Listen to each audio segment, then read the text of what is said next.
Hey guys, what is up? Kid here of Burn One with the Shadowverse Evolved channel, bringing you another Omens Eternal deck profile, this time on Lea Rune. This deck is a lot of fun. It provides a kind of a different way to play Rune in a sense, because we're using Lishenna to push out idle tokens that will slowly generate us life and deal damage to our opponent over time until we get to the point where we can just kind of win either through burning or swinging in with our followers. So let's just go ahead and get right into the deck profile itself. All right, so here's the deck. We'll just go ahead and get right into it. First things first is Destruction of Refrain.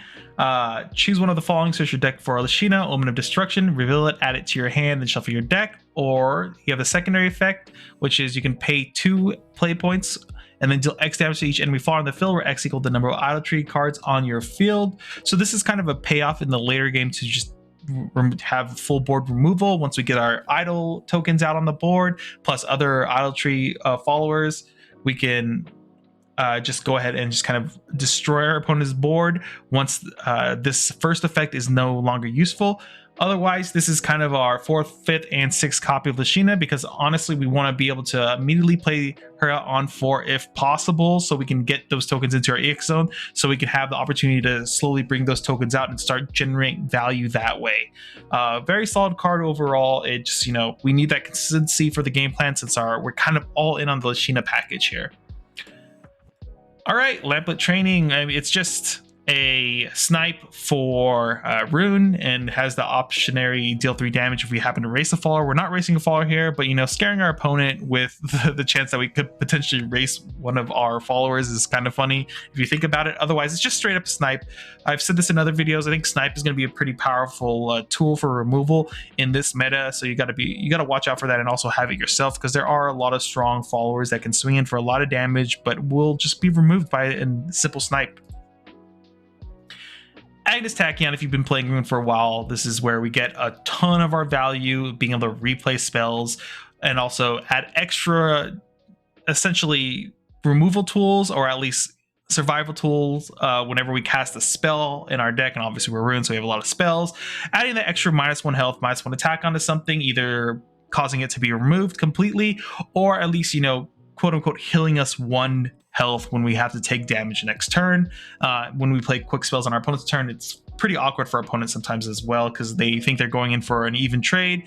We play a spell to remove something else, and then suddenly their follower dies, our follower lives with 1 health. Agnus Tachyon's a very annoying card to deal with. Secondary is the Evo. I would love to play 3 of this Evo. I just like it a lot, but I think Merlin is more important in this deck than Agnus Tachyon Evo is. But the Evo still is very powerful, because it lets us recycle spells in our grave. As on Evo, we gotta select the spell in our cemetery and add it back to our hand. Europa, a card we didn't see a ton of play in the last meta, but now we'll probably most likely see a ton of play due to how this deck works. It's a mage, which falls in line with some of the stuff we'll be using. But the big thing here is fanfare. If you have Evo the Europa earlier in the game, this card, when you play it, will get +1/+1, and then you flip it down, meaning that your one of Europa will just kind of be used over and over and over again in your Evo deck. That also adds value to any Europa you play after the first one, which is really good. 2-drop, 1/3, not the most amazing thing, but playing this out on 2 is still pretty threatening, because on the next turn we get to Evo it. Here's the one of Evo. It's a 3/5 that has Storm, Bane, and Ward. 3 insane keywords right there. Decently statted once it gets evoed, and usually if we evo this on turn 3 without using evo points, we have 1 play point left over, meaning we can respond to things with like Lamplet of Training and stuff like that, which is very big. This card is just super great value. You should be considering playing it a lot in this meta, because I really, really like this card, and now it's kind of found its own home in this deck. Servant of Destruction. We're playing the package here. This plays into us kind of slowly burning out our opponent. So once we kind of get online, you can play this out once you have the 2 tokens onto the board, and then evo this for free. We play 2 of the evo, meaning that we get to deal 2 damage to an enemy follower, so we get to potentially remove something, and then deal 2 damage to the leader. We get a solid 4/4, 2-drop 4/4, pretty good overall, obviously, once we get the first effect online, so we can evo it for free essentially. Once again, it's into our game plan. We get to ping out some damage so we can slowly close out the game a little quicker, meaning that we're going to win the game a few turns sooner.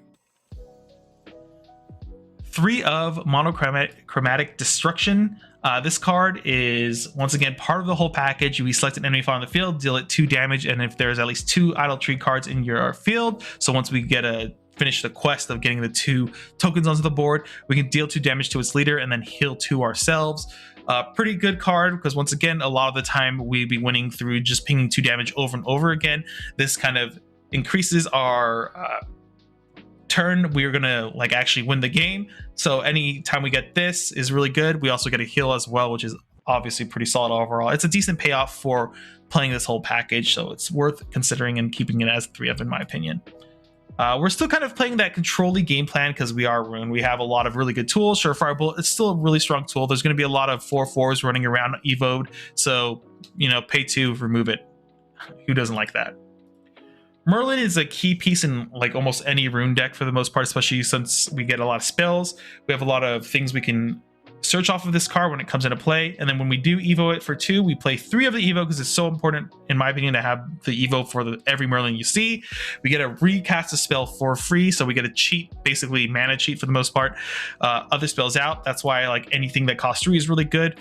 One of the most important cards is Truth's Education, this is a really good card, especially when you have 2 mage followers on the board. You got to use both effects or 2 effects from this card. Really powerful. Instead of playing the I'm forgetting the name of the card right now, but the 3 cost that deals 3, we don't have to play that anymore. We could just play this. We play 2 of the Witch Bolt as well, another great target because we have the Merlin devoed. That means that we'll get the extra draw off of this card as well, and we get to play it for free. Very, very powerful. Another key card for when we do Evo Merlin, if we want to play this as well, Craving Splendor, a very solid card. We are not playing Glenlee's Omen of Craving at all on this deck, but this card itself is still very, very powerful because we're going to deal 4 damage and then heal 1. If we have Agnus Tachyon on the board, this will just do 5 instead. Insane value. I really, really like this card. The fact that it heals 1 is really good.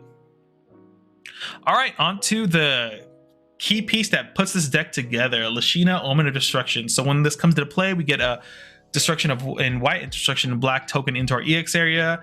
Destruction in white obviously being the +2 health during your main phase, and Destruction in black amulet at the start of your main phase. You deal 2 damage to each enemy leader as well.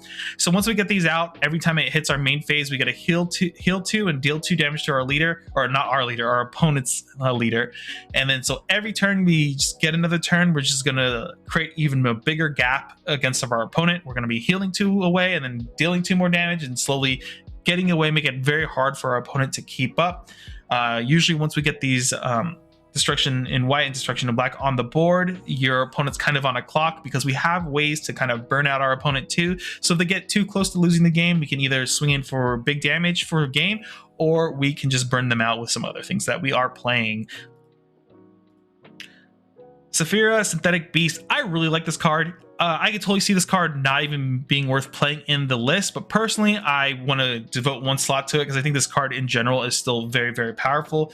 Occasionally, you're just going to find lethal on turn 9 with this card. We play enough followers that this should get buffed pretty decently. So this is kind of our own Genesis Dragon in a sense. Usually on turn 9 or so, we should have about anywhere from 5+ followers in the cemetery, unless it's later unless we did get Daria off early, as you saw earlier. Hopefully saw that there is Daria in this list, which I think is a really great card for the list. But the fact that we have Daria means we can kind of dump a bunch of stuff into our cemetery before getting this Saphira off on the board, dealing a lot of damage.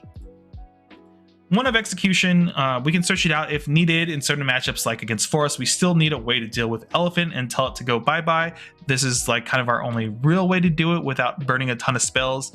It's the most cost efficient as well, which is really, really important. And the fact that it's searchable is really good. So solid card overall. It also enhances like in the mirror match as well, amulets as well. So it's pretty good. Daria, Dimension Witch. I really like Daria in this deck and the idea of having Daria in this deck because you have the perfect blend of spells plus followers in the deck that you can get a lot of value off of this card. The biggest thing too being that we do play 2 of the Evo, so we can play some stuff for free when we do play her out. We also have situations where we do go down on hand size a lot, so once we hit these turns like 7 and 8 and onward, this is basically a refill your hand type of card, and you get extra value off of it. If we hit things early on too, if we hit like Saphira, Synthetic Beast on the board, we can play it for free, making it really big, and it has rush at that point, so we can kind of clear anything we want out of our way. Otherwise, we can kind of sit back and wait a turn, and at that point in the game, this is probably going to be 10 plus damage on the board with a 6 health body, meaning it's going to be kind of rough for some crafts to really deal with that body if it doesn't become engaged immediately, and then you can swing in next turn with it. It creates huge threats onto the board, along with the fact that we do play Mythril Golem, which is another card that can come down during late game Daria turns, and then you'll have the spell chain 15 because of it. Bring it out, destroy their board, destroy their life total. Very great way to close out the game. We do play enough spells naturally that we should more often than not always have spell chain 7 by time turn 6 or turn 7 comes around. So if we need to blow up our opponent's board and deal 5 damage to everything and all the enemy followers on the board, this is a great way where we can build a threat while also clearing up the board, clear any stragglers on the board as well, so that our opponent now has to deal with this Mythril Golem. Otherwise, they're going to be taking 5 into the face. And then on the turns we have Daria out, it's easy spell chain 15, meaning we're going to be able to not only deal 5 damage to the board, but also deal 5 damage to the leader. A lot of the times in the later parts of the game, when our opponent is down to like turn like 6 or something like that, we can pull out the Mythril Golem, deal a bunch of damage to them, and kind of put them on the back foot there, because once it comes back to our turn, our tokens will just deal damage to them and we'll win the game that way. But yeah, this is the entire deck itself. This deck is actually a ton of fun. If you're looking at Lishenna and want to try it out, I recommend starting kind of something with this and kind of figure it out from there. This is mostly a Daria version of the list. I know there are Japanese lists that do not run Daria at all. So if you're not interested in Daria or like this game plan with Daria, you can just find some other lists online that don't really run Daria as a key piece or a key piece to refill your hand. I just personally think Daria is a very powerful card, along with a lot of the other things going on in this deck. It just feels like a really, really solid in-game package going into the Mythril Golem to end games, because later in the game we get a Daria Evo, possibly pull Mythril Golem off the top, play the Mythril Golem for 5 less, meaning it's pay 1 to do a ton of damage to our opponent. And even later in the game, Mythril Golem still feels very powerful if you have to play it from hand, because even playing this for 6 usually clears up our opponent's board while presenting a threat, like I said, which our opponent has to deal with. It's at 6 health, Mythril Golem, so it's really tough to deal with just damage wise. Oh, that is the deck itself. Let me know how you guys are going to build Lishenna. I know there's a couple different ways you can build her. I think this whole deck strategy is really cool and really fun. I don't know how competitive it is towards this meta at all currently, but right now I think it's probably one of the better decks to be playing on Rune. I think D-Shift is also another fun deck you could be playing this meta as well. But yeah, let me know what you guys end up with. With that being said, though, hopefully you guys like this deck profile and everything. If you do, like, comment, subscribe. If you don't, let me know below why my deck is the worst deck in existence, or whatever you want to say in the comments below. I love the feedback and I love learning from the community. With that being said, we'll hopefully see you guys in the next video. Later, everyone.